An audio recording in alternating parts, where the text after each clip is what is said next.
வணக்கம். ஆகாஷ்வாணி புதுச்சேரி செய்திச் சுருக்கம் வாசிப்பவர் நாராயணசாமி.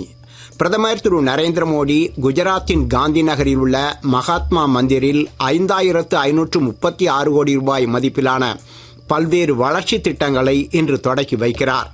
குஜராத் மாநிலத்தின் நகர்ப்புற வளர்ச்சியின் 20 ஆண்டுகால சிறப்பு நிகழ்விலும் பிரதமர் கலந்து கொள்கிறார்.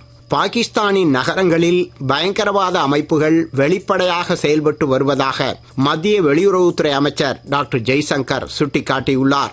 பயங்கரவாதம் என்பது பாகிஸ்தானில் ஒரு வெளிப்படையான வணிகம் என்றும் இதனை அந்நாட்டு ராணுவம் மற்றும் அரசும் ஆதரித்து நிதி அளித்து வருவதாகவும் டாக்டர் ஜெய்சங்கர் ஜெர்மன் நாளேடு ஒன்றுக்கு அளித்த பேட்டியில் கூறியுள்ளார். வரும் ஜூன் 21ஆம் தேதி நடைபெறவுள்ள 11வது சர்வதேச யோகா தின விழாவிற்கான 25 நாள் முன்னோட்டத்தின் தொடக்கத்தை குறிக்கும் வகையில் மத்திய ஆயுஷ் துறை அமைச்சகத்தால் புதுச்சேரியில் ஏற்பாடு செய்யப்பட்டுள்ள யோகா விழாவை ஆயுஷ் துறை இணையமைச்சர் திரு பிரதாப் ராவ் ஜாதவ் கடற்கரை சாலை காந்தி திடலில் இன்று காலை தொடக்கி வைத்தார். இவ்விழாவில் புதுச்சேரி துணைநிலை ஆளுநர் திரு கைலாஷ்நாதன், முதலமைச்சர் திரு ரங்கசாமி, சட்டப்பேரவைத் தலைவர் திரு செல்வம், பொதுப்பணித்துறை அமைச்சர் திரு லட்சுமி நாராயணன், நாடாளுமன்ற உறுப்பினர் திரு செல்வ கணபதி, சட்டமன்ற உறுப்பினர் திரு ராமலிங்கம் உள்ளிட்டோரும் பங்கேற்றனர். அதனைத் தொடர்ந்து நடைபெற்ற யோகா பயிற்சியில் மத்திய இணையமைச்சர் திரு பிரதாப் ராவ் ஜாதவ், புதுச்சேரி துணைநிலை ஆளுநர் திரு கைலாஷ்நாதன், அரசு உயரதிகாரிகள், மாணவ